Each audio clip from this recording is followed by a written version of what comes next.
Yeah, really. Whatever you guys want. I mean, you're the ones who didn't pay to be here. I guess we're talking about how to make money off webcomics.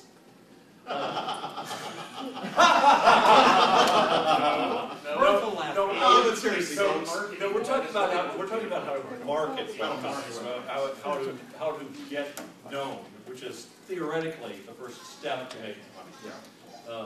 You know, one of those step one. Yeah. Step three is profit. Yeah. So I suppose we should start with introductions. My name is T. Campbell. I've written about 4,000 pages of comics that have been published either online or in print. I'm probably best known for Penny and Aggie, a Betty and Veronica update, and Gilded Age, which is aimed at the pleasure centers of the World of Warcraft player. And there are some other people to my right. I'm Bill Holbrook. I do Kevin and Cal, and I do a couple other syndicated strips. But Kevin and Cal is what I market online. So I guess this is the focus of this panel. And I'm John Lonshaw. I do a strip called Accidental Centaurs, but the main thing that I do is I publish Kevin and Cal, as well as Safe Havens and On the Fast Track, available at table 62. See, this is about marketing. Marketing. And also available at thebillholbrookstore.com. And by the way, the title of the panel is Creative Marketing, so I think your other series are totally fair game. Okay. Yes. So, nobody has been assigned to moderate this panel that we are aware of. And, I'm nominating you. Second. All right. He who speaks first loses. All right. Fair enough. We could do the now, and I see a fair number of people in the audience, so I'm going to try opening right up to questions and see if we get any. Yeah, that worked real well. Good job. I'll ask one. All right. Did you start? Go ahead. You may fire when ready. Go ahead. What marketing strategies have you used for your own work that have not worked? That have not worked. We're going to only have an hour. Boy. We only have an hour. Highlights. Start with the lowlights. The reel of messy failures. Can one of you go first? I need to process. Well, for us, the one thing that really didn't go over well was a certain retail product, and that was T-shirts. Now, that's not to say that that's a bad area for webcomics. That's normally a very good one. It just didn't work for us and our demographic, and that's a point with merchandising. Products are ancillary merchandising is a prime way of generating revenue off your webcomic. But you got to know your demographic. You got to know who is reading your strip, and in a way, they'll tell you who they are and what kind of products they want as you start making that move. With Kevin and Cal, we found that they're primarily interested in collections. Any other kind of ancillary merchandise we've come up with in the past, like coffee mugs, the T-shirts. T-shirts have been a big crater. Smoldering crater. We sold we sold 4 T-shirts. Well, I don't feel so bad now. I don't feel so bad. Yeah, but you know, different demographics are going to want different things. I mean, PvP sells T-shirts out the butt. and that's where Scott really makes his money, is off of all these T-shirts. Folks who did Homestar Runner, when it was active, they knew that they would be able to find some catchphrase in any little cartoon that they come out with, be able to have a T-shirt ready when that cartoon hit. That was going to be the kind of catchphrase that came out of it. They would have a T-shirt with that character, that catchphrase, to make that impulse buy, because they knew their audience would buy them. So your strip and your audience will tell you as you get the feedback from them, and you'll get a feel for what's going to be a good product for them. But for us, we just misread that completely. Right, Except when they lie. except when they Well, lie. often you don't know until you try. We did not know that until we Yeah. tried the t-shirts. That's right. Did you do a poll beforehand? No. About, because see, we did, and they lied. and they lied. They were so enthusiastic about buying the t-shirt, and then we came out with the t-shirt, and they were like, "Oh, you mean now?" So Well, I think also if they start asking for a product, they start asking for things, then that's going to be, they're a little more motivated to buy it. Than if you say, hey, would you like to buy a t-shirt based on comic strip backs? Yeah. Oh, you want me to buy it now? Exactly what happened to you. But if they come and say, hey, I'd really like to get some stuff, I'd like to get a t-shirt with your characters or something like that, then you can start getting a feel for what they're going to want. So. yeah. And also, a lot of it is just trial and error. I mean, that's what happens in in capitalistic society. Is you put a product out, see if there's a market for it, if the market builds. If it doesn't, then Dr. Meyer hurts when I do this. Well, don't do that again. I want to go right back to what you said at the beginning, though, about t-shirts seeming to be a surefire solution, because not just Scott Kurtz. I mean, I think the entire economy of Dumbrella is founded on t-shirts. And everything else is formed outward from there. There is no one-size-fits-all solution. What we learned with Penny and Aki was that we had an audience of more women than men that liked to dress nicely, and t-shirts aren't snazzy enough for them. Maybe we should have tried polo shirts. But anyway, when I think about my really big marketing disasters, I think about the times that I ended up feeling like I was misrepresenting myself.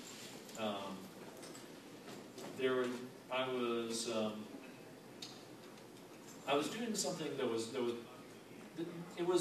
both a product and it was sort of marketing as well. I was trying for a while to be a commentator as well as a creator,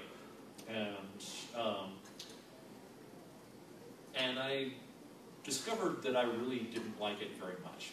I didn't like the perceptions that I was generating among critics, and I didn't even like the perceptions that I was generating among people who seemed to enjoy the work. I mean, there are dozens of mistakes to make in marketing, absolutely, but I think one of the biggest is to get into something because you're too much concerned about the audience as opposed to whether you will still be enjoying doing it in 6 to 12 months. You're looking at me very strangely. Do you have a... You were too cutting to be understood. I don't understand what you meant by that. Yeah, what do you mean by the commentator, what you did? Can you provide a specific commentator, example? was I too oblique there? Yeah. I wrote a... Trying to go not to go into repressed memories. Yeah, really, because this was a messy disaster on a creative level as well as a marketing level. But I was involved with a website called Comicspedia, later called Comics Talk, which covered the webcomics scene. Comics Talk still exists, and it's still chugging along. It's not as central to the scene as it used to be, but it's still publishing. I did a series called The History of Online Comics, which seemed to be very well received, and everybody who read it seemed to enjoy it, and so I thought, well, okay, I'll do a little bit more of this. I got a deal with a publisher to come out with a book called A History of Webcomics. And the book was not a success. The difference between the two was the series of essays had gotten up to a certain point that was a couple of years ago and stopped. But the book was going to be a permanent creation. It was going to be something that would last for a few years, I was thinking. So I had to bring it up to the present day. And you are not, and that's something that's very difficult to do. You'll notice if you read your old high school textbooks or your kids' high school textbooks, and you get to the last chapter in the history book, you'll notice how it kind of vamps through very quickly, and the last couple of paragraphs are like, and now we have the internet. Well, that was kind of the last 4 chapters of my book. I mean, there were tons and tons of other problems that emerged from my straining to resolve that central issue. And you know, it was.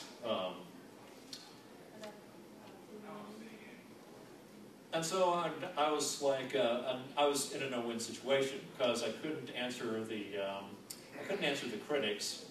I was getting people who were convinced that I'd just done it as a money grab, which was hilarious considering how much I made off it versus how much time I'd spent trying to actually get it right. And then somebody would come along who really enjoyed the book, and I'd be like, why? Well, as an infant or what? Someone did have to put together a history of webcomics, especially for the early years, especially to show the groundbreakers, especially to show how the audience coalesced around a new art form. So someone had to do that. The early stuff, those early online essays, I still feel were worth doing. And those are valuable. Yeah, Let me tell you, I read it, and I didn't realize you were the author of the book until you just see. But it's good. I read it twice actually. But listen, and I would say that You knew there was a but, didn't you? Any work that's critical, and when I say critical, I don't mean like critical as in this sucks. But any analytical work, and I read a lot of music criticism and stuff like that. Anything like that is going to have a viewpoint. And as long as the person reading the book understands and can think on their toes, here's a person with a particular viewpoint, the book can be good information, and it's a starting point. For me, it was a starting point because I didn't know diddly about webcomics until I bought that book. It got me in, and then, of course, you go online, you go to an event like this, and you learn the bigger picture. But, with that, I didn't want to sound like I'm kissing your ass, but it was a good book. It was a good book, and it was worthy of printing, and I liked it. Well, I'm glad that it has made some people happy and gotten some people started in webcomics. I mean, that was the point. Well, people in webcomics can be very opinionated. I think we can all. I don't really want to get into this because but let's just say that getting up to the present meant describing a lot of cartoonists as they are in the present day, and I think people are less sensitive when you describe how they were a few years ago. Some toes were stepped on. Let's move on to something more animated. Sort of related to the history of webcomics, in that in the beginning of webcomics there were about 5. Now everyone and their cat and their dead cat has a webcomic online. I haven't read the Dead Cat. It's not that bad. It just kind of lies there. Good night, everybody. Tip your waitress. We'll be here all week. For webcomics starting now, how do you get noticed among a crowd of the entire population of the planet? getting out in front of the noise is difficult. I have to say something for advertising, just sheer advertising. Project Wonderful is a pretty good way of doing that. And you can target it to other webcomics. So if there's a popular webcomic and they'll see that for yours and say, well, this looks good, I'll give it a try. You can get some good bang for your buck that way. Although honestly, one of the things that I have to keep reminding myself about the internet is that people don't really sort themselves into comics and non-comics readers online the way they do offline. There's the Unshelved is one of our big success stories, and it's not because it appeals to comics readers. Almost the opposite, in fact. It appeals to librarians and people who patronize libraries, who have never had a comic targeted specifically to them before. I think that's something that's worth bearing in mind. If you have a particular topic that you might feel is underserved or not served well in a particular way, and that you're passionate about. Yeah. I mean, you have to be a part of that community. You know it inside out. You can't just come in and start doing. You have to know what's going to be funny to them, what's going to appeal to them. So that's a big part of it. But that can be a very lucrative route, is to find a niche and scratch it. Basically. But it has to be your niche. And it has to be your niche. It has to be something that you know well enough to be able to write jokes about. And this is you kind don't of want to be misrepresented 6 months down the line. Exactly. And and this is not unlike what Penny Arcade has done. It's just that the niche that they found just happened to overlap with a lot of people who are on the internet. But there's still but with Unshelved, you wouldn't think librarians would have a sense of humor. You wouldn't think that, and you wouldn't think there's anything funny about books. But apparently they find it because it speaks to them, and it rings true to them, and they get it. It's like any webcomic about a specific hobby. To anybody else, is incomprehensible. Why is that funny? Well, it just is. You don't get it. It's like the old Harley Davidson ads. It's working. If you don't have one, you don't understand. Yeah, it's working off specialized knowledge. Exactly. But sometimes I enjoy reading those strips just as an education in people's lives. There's a strip called Yehuda Moon, which I can't resist because it just does such a good job of rendering this bicycle company, this bicycle shop. The title character is very passionate about bicycles and wants to reduce the rights of cars on the road. It's great. Yeah, there's another strip about military spouses. Yeah. That's in Stars and Stripes, done by a woman whose husband is in the military, and the strips have a lot of initials in them. Because the military's involved. Because it's military speak. I threw that, I don't know what a PSC is, or the PCS? PCS. Permanent change of station. Permanent change of station. Which is part of military life. Yeah. Moving, we would call it. But it works for that demographic. She's very successful with it, too. God forbid that every once in a while you read and have to learn something. Yeah, right. But taking us back to marketing and to your question, you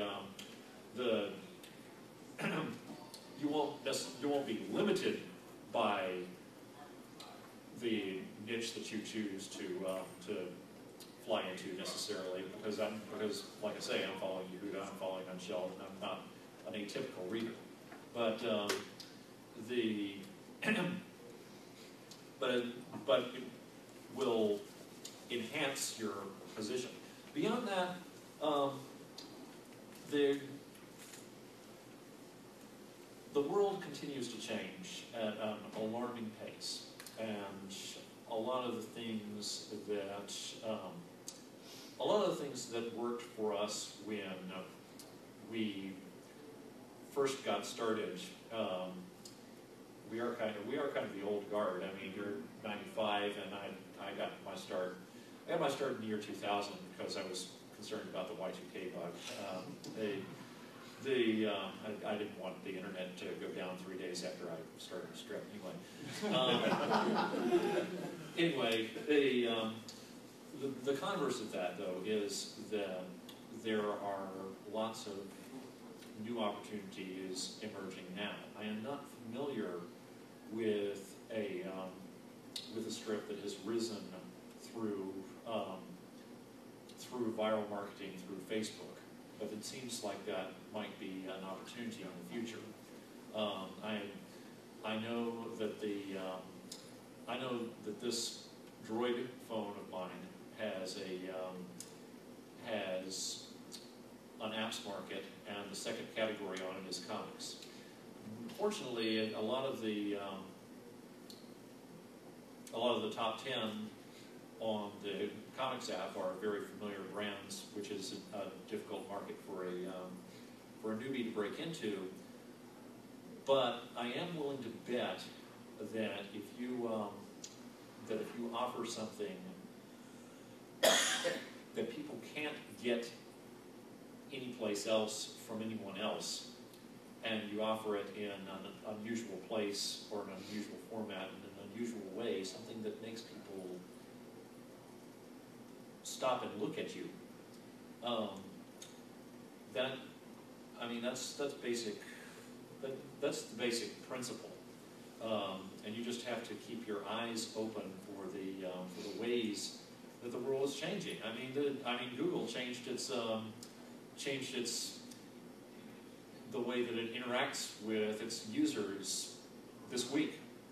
I am a web marketer as my day job, and there have been quite a few energetic discussions about what this means for search engine optimization and buying Google ads. Some people say that it means good things. Some people say that it means bad things.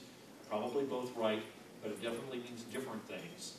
And someone who hasn't started yet has a distinct advantage over someone who's already got a strategy working in place.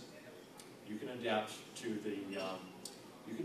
the opportunities that are appearing right now. I hope that's useful. I hope that does something. I'm more of a consumer than a producer. In fact, I don't produce anything at all. I just suck things off the net. I'm going to ask you, what do you feel about the groups like KeenSpot and those kind of things?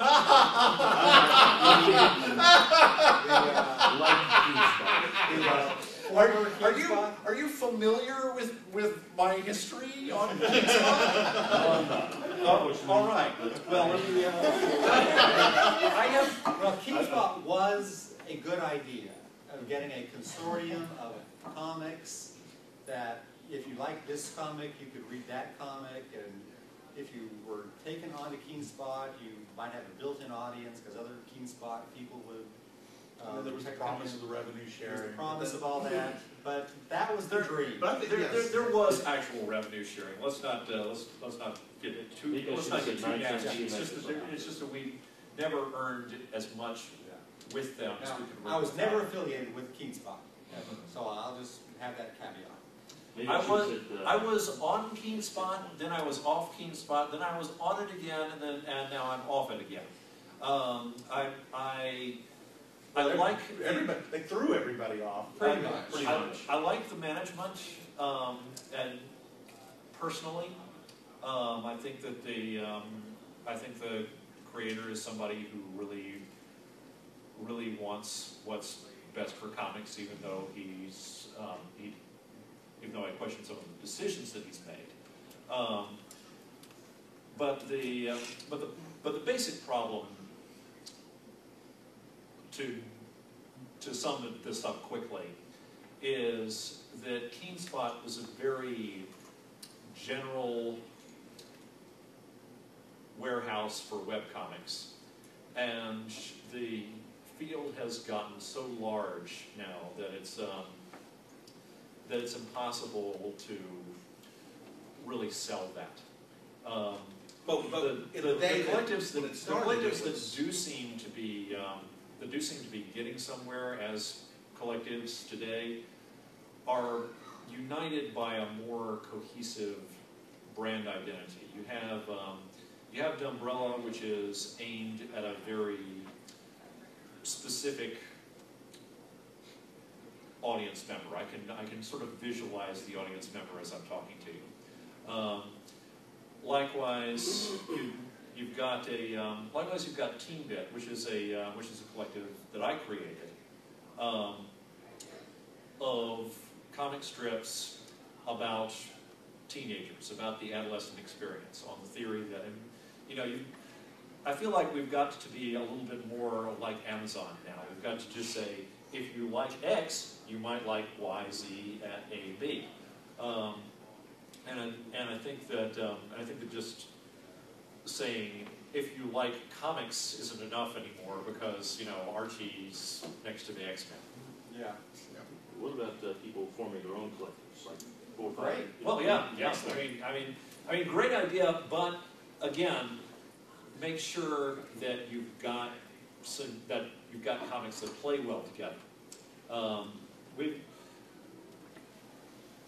There is a collective that I was also involved with forming that was founded because we were all friends, and I think it's the exception that proves the rule, because we were all friends, but we were all friends kind of because we were creating the comics that everyone else in the collective was creating a comic that I liked to read, and I think anyone else in the collective would say the same. That we were story-oriented, and there was certain intellectual sensibility, that kind of thing. What's the name of the collective? The Love Shack comics. Okay. Next question. Sarah. Do you feel that, there's lots of crossovers right now, like Penny Aggie, something positive, go to Slingshots, and some other stuff. It's all because of Randy. He's so promiscuous. I was wondering if that's a really And effective look what he got him. He's got his arm locked up. I should. I don't even want to think about what he picked up that made him think he did that. Yeah. Crossovers help. I'm sorry. I think I talked over part of your question. No, it's cool. You were just saying. Is that really successful? I don't you would know because you did it with Randy. I'll Randy say- did it with Danielle Cassell. Oh, that sounds good. I'll say the best marketing strategy Kevin and Cal ever did was substitute for Pete Abrams for a week. I picked up a whole bunch of sluggy freelance audience, and I think I tripled my audience at the time. That was back in 2000. Yeah, it doesn't work quite as well these days, but it still works. It still gets you something. And Yeah, I did a crossover with a strip called The Watch, and when that happened, I immediately picked up about 3 times what I was normally getting, just from the people coming over to see my installment of the crossover. But afterwards, I was able to retain about 25% of the additional influx. So I was happy. I didn't double. I'd say I added about 50% of my original readership just from the crossover, and was able to maintain that up until the point when I put the strip on a temporarily permanent hiatus. But it worked fantastic. I'd say that they've certainly given a boost.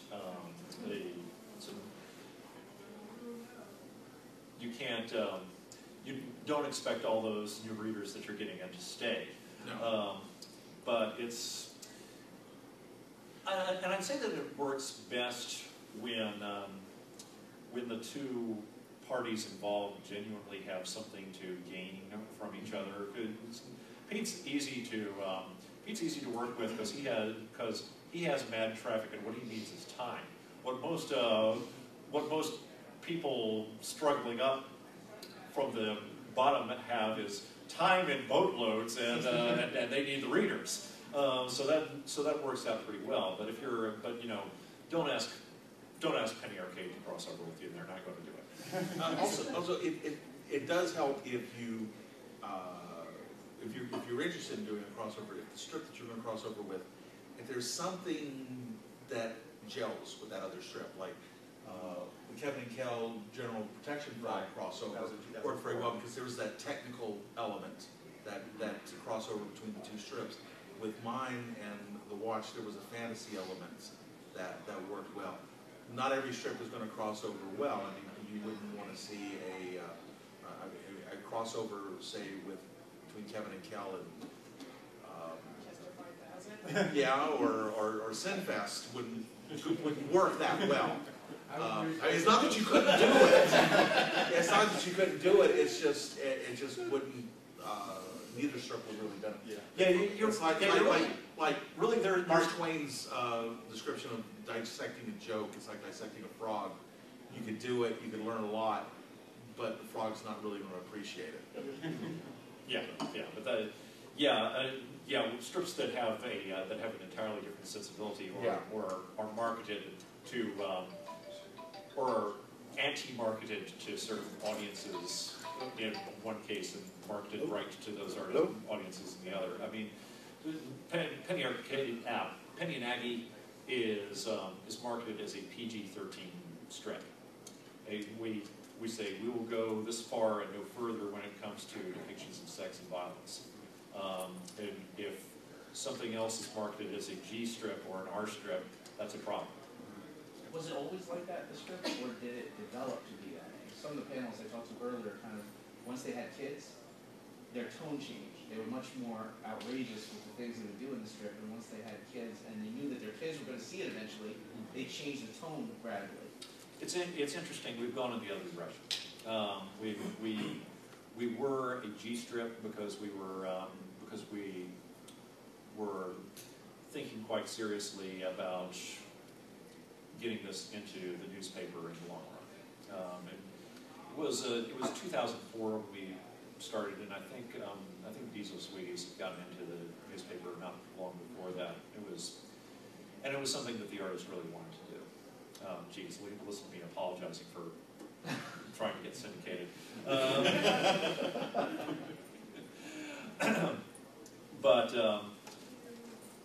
But at a certain point, we realized that one, that wasn't going to happen, and two, it was becoming increasingly difficult to deal with the topics that we wanted to deal with without getting a little bit dirty. I just want to branch off of this. I mean, you mentioned the crossovers and working with the established artists are a great way to get audiences, but how do you propose approaching that? Because there is a certain level where, you know, an artist will get 1,000, well, not 1,000, but they'll get, during a month, they'll get like 5 emails saying, hi, I want to cross over with your strip, and it's like some picture of something you can't even determine, and they're like, I think it would be really great if you gave me all your audience. Crossovers don't happen like that. Usually, the Kevin and Kel GPF crossover happened because he and I were at a con, and we just started talking during the slow moments, and it just developed organically from the conversations that we were having about our strips. That's usually how the best crossovers happen. It just happens between a mutual pact between the creators. I'm so bad at talking to people. Well, mine actually came about through a third party, and it was because someone else had turned down a watch for a crossover, and but the artists that did the watch liked Accidental Centaurs. They'd done a few little bits where there was reference to my strip, and I did a little in-joke reference to theirs. So we've been communicating in the past, and then a third party, I think Tom Revore, who's a writer, said, well, why don't we get together? We all got on instant messaging, and we hammered out a storyline and did the crossover. So, sometimes as you're working on a strip, you will eventually build up a team of people that are helping you with various things. Like you may have a web guy, you may have someone to help you with marketing, things like that. That can be a conduit for helping set up crossovers, because they're going to have strips that they're going to read as well. That and if they're fans of those strips, they'll be in contact with the writers and the artists, and they might be able to help facilitate. So that might be one way to do it. A lot of they do work best between peers, and the first crossover I did grow out of an email contact, but it was a colleague who had been around about as long as I had, and our audience numbers seemed comparable from the little evidence that were given. By the way, nobody knows what anybody's real audience figures are, but you don't even know what your real audience figures are. If I were aggressively seeking crossovers right now, I would probably look for people who seemed to be about at my level and just introduce myself. Say I might boldly state my audience figures in the email just for. So if you're a small comic, convenience's sake. look for small comics. If you're a medium comic, look for medium if you're a comics. small comic, but if you're small enough, then don't be thinking crossovers yet. I mean, I think it's a strategy that works best in the second or third phase of your marketing scheme. Who's there? So you mentioned the emerging trends that webcomics creators might have the potential to use for marketing. Can you give me examples? Well, geez, I mean, people seem pretty entranced by the iPad. They Again, seem to like that Facebook thing too. yeah. Again, Apple is a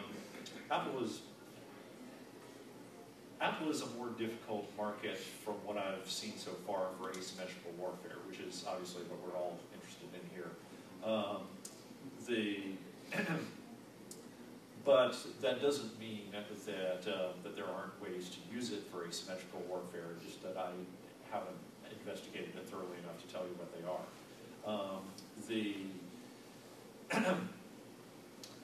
Beyond that, there's definitely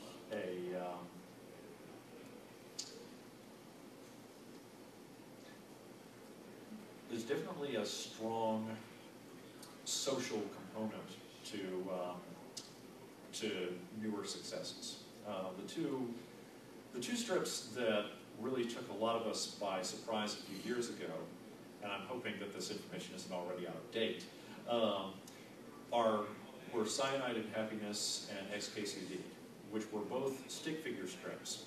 And you know, we'd sort of been progressing from crude art to refined art. We were kind of working our way up to the to stuff like Penny Arcade, which actually looks like video game graphics, or did for a few years, and a lot of us were baffled, and some of us refused to acknowledge that these strips were actually popular for a long time. But what they had was they were very proactive about getting people to share the strip around. They weren't story driven. They weren't character driven. I couldn't even tell you if they have characters. And sometimes one of the figures wears a hat. But they, which worked in their favor, because that's the kind of thing that you can share around without any context. Even a Dilbert strip, you kind of have to know who Dilbert is.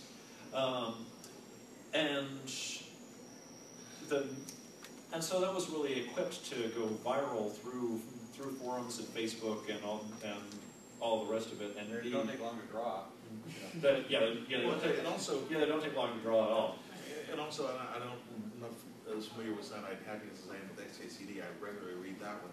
That one certainly is one of the examples of knowing your market and knowing your demographic. When you do jokes about quantum physics, complete with the equations, you're going for a specific audience there. Or jokes about the super user do command in Unix. These are very specific areas of knowledge that he's targeting, and it just happens to be one that that also kind of overlaps with people who are at the forefront of the internet and spreading things virally, and coming up with the concept of that, coming up with the concept of the internet, people like that. So he's gotten a little bit more general. He's got a little more general, but I think but yeah, when we're really one important point to take away from all this, I think, is that there are two audiences you're dealing with. There's the general audience of everyone who's reading your comic, and ever will and never will, and then in the center, a much smaller group that are the raving lunatics, and you want these people on your side. If you get them on your side and you do it right, then they will end up doing a lot of the work for you.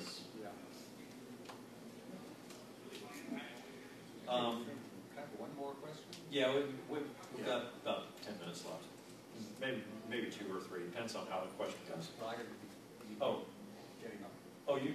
I have time for one more question. Well, I've talked a lot. Let's let you take this one. Do we have one? Do we have one? That's a good question. was the airspeed of belief as well. I gotta draw like a little comic for my friend can see it, my job can see it, and like someone suggests, oh, you should put this online. But I've noticed that like once you put something online, you open yourself up to a huge amount of criticism. Like I studied a man, and after a show, everyone says, hey, great show. But if you put a video on YouTube, oh my God, people like have no filter whatsoever. There's none. Well, I don't think the people who do YouTube comments are actual humans. But, that's a good caveat. Life right forms there. of some sort, but Anything that people say on the internet, you should just take with a grain of salt. This is a medium where people can say anything with no consequences to them whatsoever. People take out their inner hostilities and aggressions. and that's also true. I mean that's not limited to just the people who are reading it, to reading the comic strips as well, as we know. Yeah. There are some folks that just don't have it. When they sit in front of a computer, the internal sensor just shuts off, and it's a direct link from brain to fingers, with no thought whatsoever about what they're actually saying. Reptile brain, not it was the lizard part of the brain. It's the lizard part of the brain. It's that, yeah. So is the question mainly about the feedback that you're getting? Like how do you do? How do you do feedback even? Do you even honestly I think commentary is good because they help you improve what you're doing. But it's like sometimes you don't really want to bother with anything because there's so much negative stuff there. Like how do you guys deal with the negative comments, or do you? You can tell when someone has put thought into a comment, both positive or negative. If it's someone who just writes in, you suck, you can just hit delete.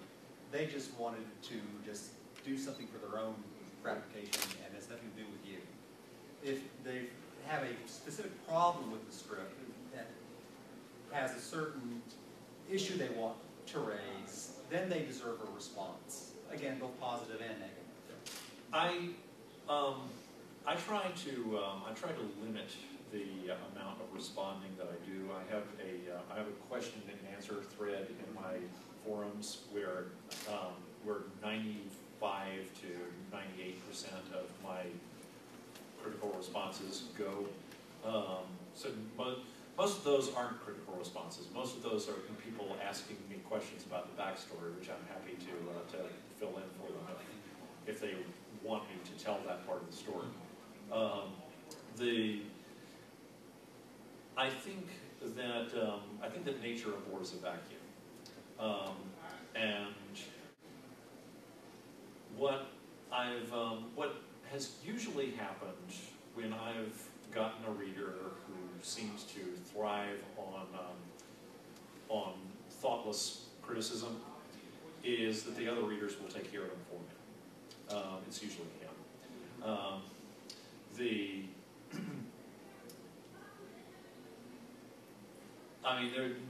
There are exceptions, but setting that system up has cut way down on the amount of time that I have to spend dealing with